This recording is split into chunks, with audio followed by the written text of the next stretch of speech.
Assalamualaikum warahmatullahi wabarakatuh. Selamat sore, hadir kembali dalam Obsesa, obrolan sore Sekanda. Bersama saya Endang Hastuti-Ningsih.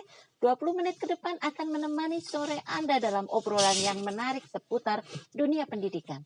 Tetap stay tune di sini, sebentar lagi kita akan kedatangan tamu yang luar biasa dengan tema Guru Merdeka Berkarya, Berkreasi, Berimprovisasi, Berinovasi di era COVID-19.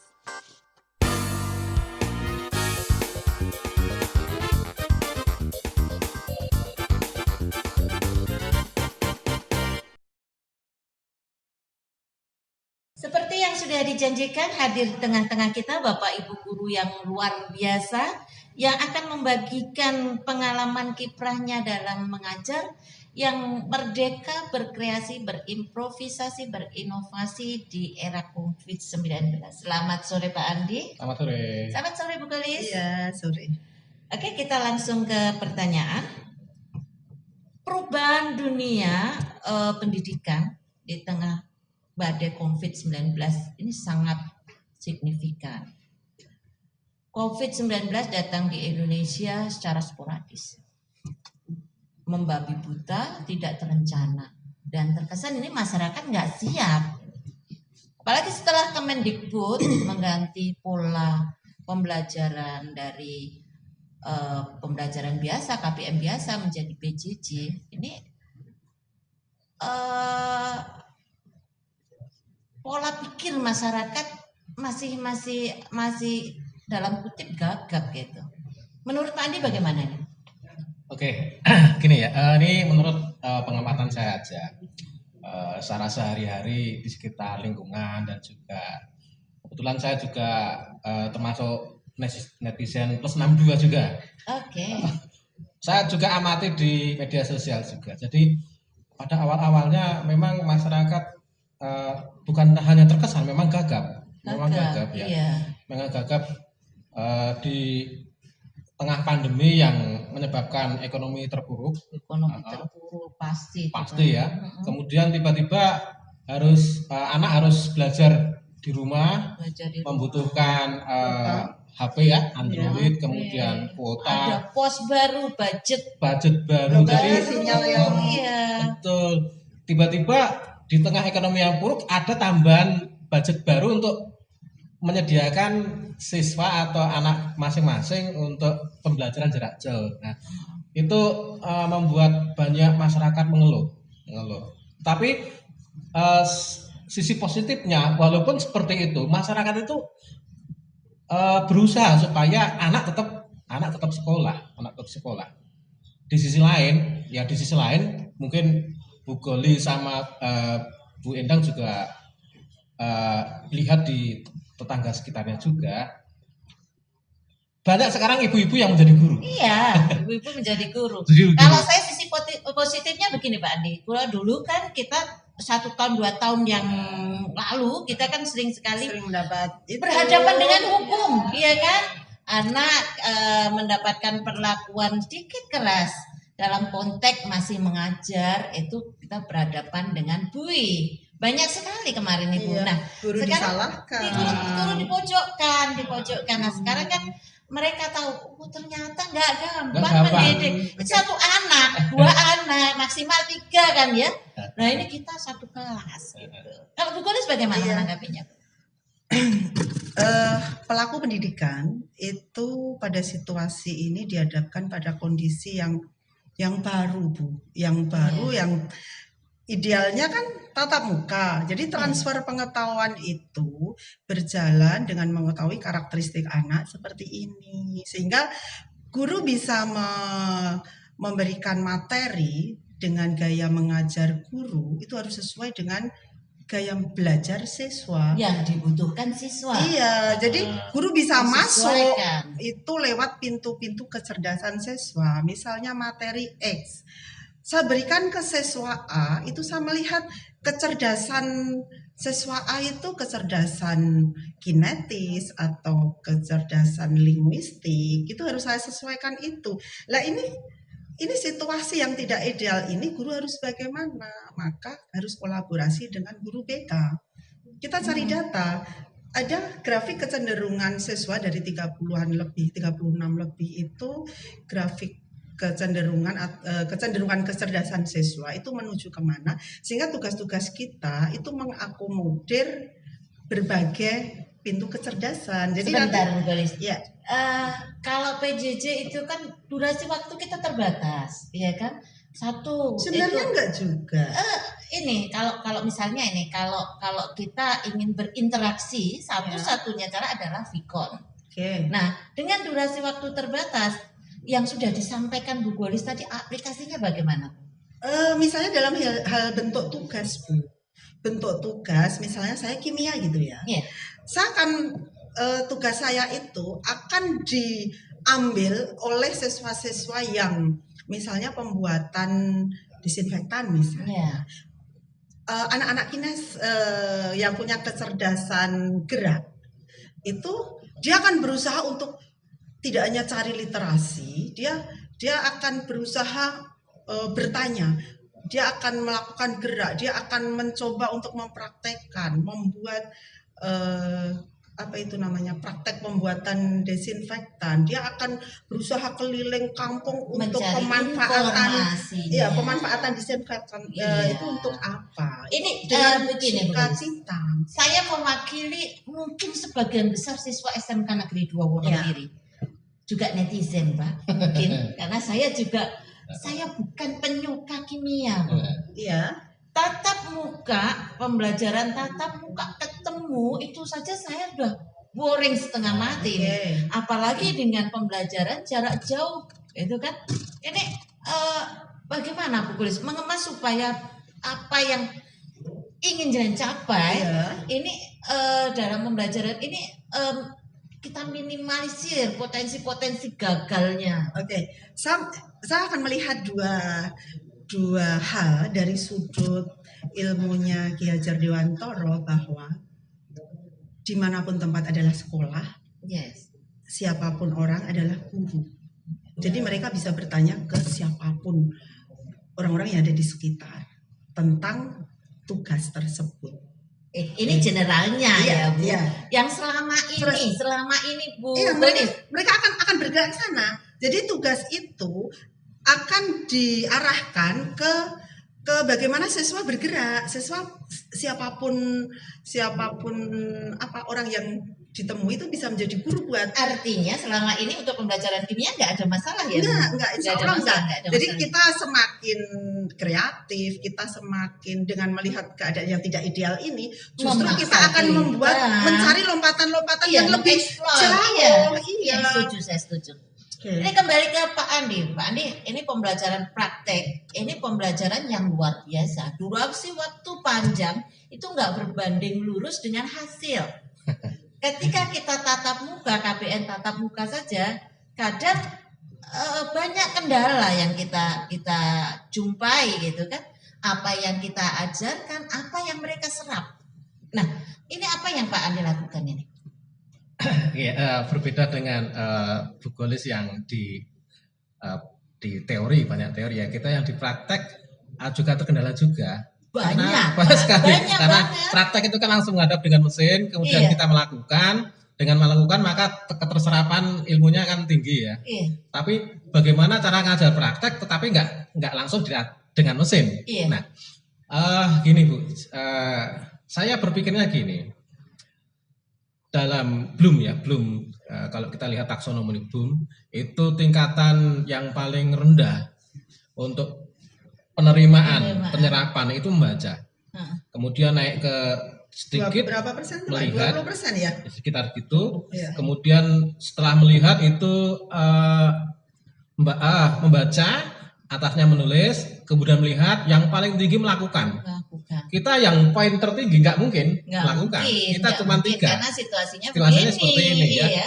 Kita cuma tinggal membaca, menulis sama melihat. Iya. Nah, bagaimana itu bisa terserap ya? Saya ambil itu aja.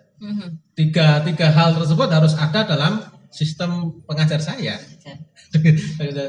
Nah, bagaimana Pak? Nah, ada sedikit terobosan. Saya itu mungkin sama dengan Bu Gulis dengan Bu Endang.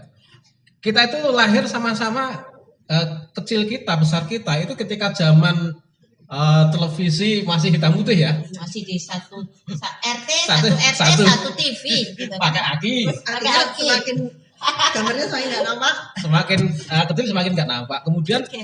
sekarang kita harus mengajar milenial yang baru, yang lahir pun dia sudah bisa megang HP, ngegame, kemudian terkoneksi internet. Nah, sebagai guru dan dengan kondisi yang pandemi seperti ini, nah, ya saya seperti yang dikatakan Bu Gulis tadi, ilmunya Ki Hajar Dewantara. Kalau saya ilmunya bunglon aja. Bunglon itu bisa beradaptasi dalam keadaan apapun. Guru harus seperti Oke. itu. Nah, kalau saya gini, saya biasa membuat konten-konten. Iya, saya sering lihat Pak Andi bikin konten-konten itu. Ya, di YouTube. Iya, di Mungkin Bu Indah YouTube. juga lihat juga. Nah, itu gini, Bu. Saya dipaksa untuk membuat video yang saya sama sekali belum pernah. Heeh. Dan itu dan saya harus bisa. Maka saya belajar buat video. Menggunakan HP juga. Iya. Kemudian saya ngedit. Seperti anak-anak. Saya itu Sebelum pandemi malah nggak bisa. nggak bisa. Iya. Saya itu malah belajarnya dari anak-anak juga. Gimana caranya ngedit? Oh, ternyata kita bisa sharing. Setelah sharing saya bisa ngedit. Kemudian saya upload di YouTube. Oke. Anak lihat. Nah, kemudian setelah kita kan juga belajarnya menggunakan LMS itu. Heeh. Learning Management School itu kita, kalau saya menggunakan Google Classroom, Heeh. Microsoft Teams ya Bu ya. Heeh. Nah, tugas itu saya upload di Google Classroom atau Microsoft Teams. Oke, Pak Andi. Untuk keterserapan dari metode pembelajaran Pak Andi ini seperti apa? Sejauh apa Pak Andi menganggap bahwa metode saya ini berhasil diterima? Gitu. Begini ya, sedikit saya setback ya. Jadi saya berusaha itu tugas saya upload di LMS. Mhm. Kemudian saya suruh lihat video di YouTube. Mhm. Kemudian dia harus nulis Resume. atau bisa jawab tugas pertanyaan. Oke, Jadi tujuan oke. saya 3 ketemu. Dia harus baca, dia harus nulis, dia harus lihat. Nah, kemudian dikoneksikan dengan bagaimana Pak Andi keterserapannya? Ya, saya untuk melihatnya, saya cukup melihat dari penilaian. Hasil. Biarpun tidak menutup kemungkinan gitu kan, kita pakai 2 HP, pertanyaan ini nggak usah nonton videonya, bisa kita cari, tapi kita sudah Iya. berusaha gitu kan. Ini sama dengan ini Bu. Bisa open book ya berarti ya itu Mhm, tadi ya. mhm. Zaman dulu kita open book ya. Open book ya, Nah, kalau kita. guru itu kan seperti dalang. Nggak mungkin open book itu soalnya misalnya pelajaran sejarah nih ya. Tahun berapa perang di Ponegoro? Gampang itu Gampang. nyari. Google itu, Mbak Google bisa itu. Tetapi kita harus pertanyaan yang menantang, pertanyaan Iya. yang membuat siswa itu Biarpun berpikir cari, analis, tetap harus baca gitu ya Bu. sambil mengembangkan analisis Analisis. dia ya. Soal Pertanyaannya outputnya. misalnya seperti ini. Mengapa Pangeran Diponegoro memutuskan untuk menyerah kepada Belanda? Setuju saya. Mereka nggak bisa. Nggak bisa baca sekilas, nggak Nah. bisa, harus baca seutuh. Kalau di kimia misalnya apa itu freon? Gampang, tanya Google aja udah bisa. Tetapi kenapa freon itu penggunaannya harus dikendalikan untuk kesehatan atmosfer? itu kalau di ilmunya namanya HOTS ya. Oke. Ya. High benar, Order benar. Thinking Skill Yes. yang lagi Iya. dengan itu saya rasa itu salah satu formula untuk melihat keterserapan Keterserapan, juga. ya. Walaupun kita menggunakan online, kita ulangan juga kan online. Kemudian kita batasi waktu. Ada Kemungkinan durasi siswa waktu. untuk googling kan juga bisa. Bisa. Atau siswa Kemudian diacak juga ya Pak Dia? soalnya Soalnya dia. diajak. Misal pun ada kemungkinan anak untuk melihat atau kemungkinan terburuk Kalau seperti yang tidak sudah saya baca, ya nggak bisa. tetap, Betul. maksudnya tetap kita sudah berusaha dan ini meminimalisir anak-anak yang berbuat curang gitu Iya. kan ya. Dan itu pun selain cara teknis, kita kan juga memasukkan unsur akhlak atau Karakter. karakter. Karakter. Walaupun Iya, kita nggak karakter. ketemu langsung tatap muka, karakter tetap kita masukkan. Contohnya gini, di saya gini, kasusnya anak juga macam-macam ini, ya. Saya tugaskan mereka untuk menjawab pertanyaan setelah melihat video ya. Kemudian ditulis di kertas, Iya. diupload hasil tulisan di kertas, difoto, diupload. Ternyata setelah saya teliti, setelah ada anak yang punyanya temen Difoto lagi. difoto lagi, diupload lagi. Lah, itu kan namanya kecurangan. Ya, kecurangan. Tapi saya berhasil menangkapnya. Oh, ini punya temennya. Siapa yang lebih dulu ngumpul Ya, kan? siapa yang lebih Iya. dulu ngumpul. Kemudian setelah itu kita deteksi dua-duanya, ya baik yang menjiplak maupun yang punyanya itu Yang menduplikasi. yang duplikasi sama yang punyanya asli itu tetap dua-duanya kena Sanksi sanksi dong, juga, iya. supaya tidak, itu merupakan hal yang Ya, jelek. nggak baik. Nggak baik. Itu kemudian saya hubungkan dengan di perusahaan. Kalau hal tersebut terjadi di perusahaan, itu sanksinya sampai ke SP, sampai Pemutusan hubungan kerja. kerja. Walhasil setelah itu nggak ada kasus seperti itu lagi. Sekalian pembelajaran ke siswa ya Bu, Iya. untuk ke depan. Iya. Jadi sekali kayu 2-3 puluh Iya. terlampaui. Oke Pak Andi, Bu Golis, ini ada opini masyarakat yang nggak terlalu enak didengar. Katanya ini era COVID-19 ini guru profesi yang paling enak. Nggak ngapa-ngapain. Hanya Kirim link aja. Iya ya. Tapi gajinya Dapat ya. full. Gimana ini Pak menyikapi? Oke. Oh, Bu Golis dulu, Bu Golis. Maaf ya, Bu Golis dulu. Oke. Saat siswa dilarang ke sekolah, guru kan hanya kirim-kirim tugas ya Pak. Mungkin Mungkin pandangan masyarakat kita bisa sambil ngopi. Sambil masak, kalau ibu Oh iya. pakai daster. Iya, nggak perlu pakai ini. Nah, mereka lupa bahwa untuk mempersiapkan di mana PJJ itu kita tidak ketemu, kita harus mengemas ya Bu. Lesson plan-nya itu harus bagaimana sehingga ada match, ada apa ya, frekuensinya dapat. Jadi frekuensi gaya mengajar dengan frekuensi gaya belajar siswa itu Iya. pas. Itu kita harus menyiapkan betul. Belum lagi guru dihadapkan pada permasalahan persiapan PJJ-nya. Siapa yang ini ikut saya refleksinya. saya Iya. ini kan apa yang kita rasakan itu orang luar nggak tahu, Nggak tahu. gitu loh. Gitu ya. Tahu mereka, kita di rumah saja.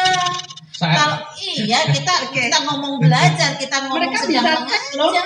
Mereka bisa cek, Itu bisa dia. cek ke mungkin beberapa individu Bapak Ibu guru apa yang sudah dilakukan itu. Iya. Tetapi gini Bu, energi kita akan habis ketika mengurusi itu. Padahal betul, saya itu terhadap siswa, saya tuh ingin buat mereka itu saya seperti angin, memberikan kesejukan buat mereka. Iya. Suatu saat saya ingin seperti bara loh Pak Andi. Saya ingin ketika mereka saya pikir seperti hujan. Saya air aja Pak. saya ingin seperti bara itu ketika mereka berhenti nggak punya semangat, saya akan menyalakan itu. Saya ingin memberikan inspirasi seperti air, seperti bumi. Saya ingin mendukung cita-cita mereka. Tapi kadang gitu ya. Iya. Tapi kita harus tetap berjalan kok. apa yang kita Butuh waktu, lakukan Butuh itu waktu itu. kadang diterima salah, itu yang nggak enak. Ini Iya. ada loh Pak. Heeh. Ini teman kita itu setiap pagi bangun tidur itu harus pakai seragam, harus berangkat entah sampai kemana. Yang penting keluar rumah karena dia udah udah gerak gitu. Perkataan tetangga-tangga Omongan ya. tetangga gitu. Tapi gini kok Pak Bu, seperti yang saya katakan awal, saya kan pengamat media sosial. Iya. Ya. Wah itu netizen itu yang Netizen. maha tahu. Maha tahu, maha hebat. Ya, di awal 1-2 bulan itu memang persepsi guru makan gaji buta kental sekali. Kenceng Tapi banget iya. setelah di akhir-akhir sudah 6 bulan lebih ini mereka juga paham ternyata. Wah, nggak semudah seperti yang mereka bayangkan. Berarti Bahkan butuh waktu Bu. ya butuh waktu untuk aja meyakinkan untuk mereka. meyakinkan mereka. Nah, kemudian mereka juga salut. Artinya apa? Bapak Ibu guru dalam mengajar di era pandemi itu juga mencocokkan dengan eranya sekarang. Eranya adalah era internet, era Android. Mereka Bapak Ibu guru menggunakan semua wahana itu untuk melakukan pembelajaran. Iya. Klop seperti Iya, itu. kesadaran masyarakat akan peran guru di era COVID ini kan datang setelah sekian lama. Butuh waktu. Kita butuh waktu untuk membuktikan. Sekarang apa yang sudah dibuktikan Pak Andi ini? Apa yang sudah dilakukan? Ya seperti yang saya katakan tadi, saya dengan kita terkoneksi yang terkoneksi langsung dengan siswa sesuai dengan zaman mereka, menggunakan sarana yang mereka Bisa. familiar, ya menggunakan internet, menggunakan Android, kemudian saya harus belajar video, kemudian saya upload di YouTube, jadi YouTuber sekarang saya. Yes, Ya, ya benar. itu anak-anak Berarti ada ternyata- pemasukan ya Bu? ada pemasukan, betul. Ada progres Ada positif. progres, ada positifnya, ya. Kemudian dari hasil mereka ulangan dan sebagainya, ya enggak, ya bagus-bagus lah. Artinya hal tersebut bukan suatu kendala, bukan suatu kendala yang tinggal gini, bagaimana kreativitas guru aja, Iya, iya. gitu. Kalau saya gini Bu, saya ingin meyakinkan netizennya Pak Andi tadi. Kalau saya punya Netizen 2 kita film, semua. oke. Kalau saya punya 2 film, orang tua atau netizen saya suruh pilih yang mana, boring yang mana. Ketika film ke-1 itu akan saya tayangkan dengan judul Siswa Belajar, di mana di situ diceritakan mungkin yang teknik sepeda motor itu ke bengkel, mungkin buka ban dan sebagainya. Itu judul filmnya adalah Siswa Belajar. Film kedua bisa lewat webinar Bu, lewat webinar guru memberikan informasi, oh begini loh, membuka ban itu tekniknya begini. Kira-kira netizen itu akan boring ketika melihat film yang ke-1 dengan judul Siswa Belajar, dengan siswa pergi ke seperti Gadget Dewantara, di mana tempat adalah sekolah dan di mana siapapun adalah bisa menjadi guru. Dan film yang kedua dengan judul Guru Mengajar, itu kita berikan ceramah, ini loh begini, tetapi siswa tidak bisa membayangkan, siswa tidak bisa melakukan. Ini aja ya Bu, satu line saja. Iya, tapi yang disampaikan Pak Andi melakukan kan akan memperoleh keterserapan tertinggi. Itu saya yakin film kedua itu akan boring melihatnya, dan netizen akan meyakini bahwa guru Boring bukan boring bosen kan ya Bu, bukan bahasa prokem bosen kan ya? iya mereka akan bosan untuk Oh, yang nonton bosen, film oke. yang kedua. Jadi Iya. saya yakin kekhawatiran masyarakat bahwa guru makan gaji buta itu akan semakin Semakin tipis. kesini semakin Iya. terkikis. Iya. Dan kita akan selalu bersikeras bahwa kita akan maksimalkan anak-anak. Oke. Demikian tadi pemirsa bincang-bincang kita dengan Bapak Ibu guru yang luar biasa di Obsesa sore hari ini.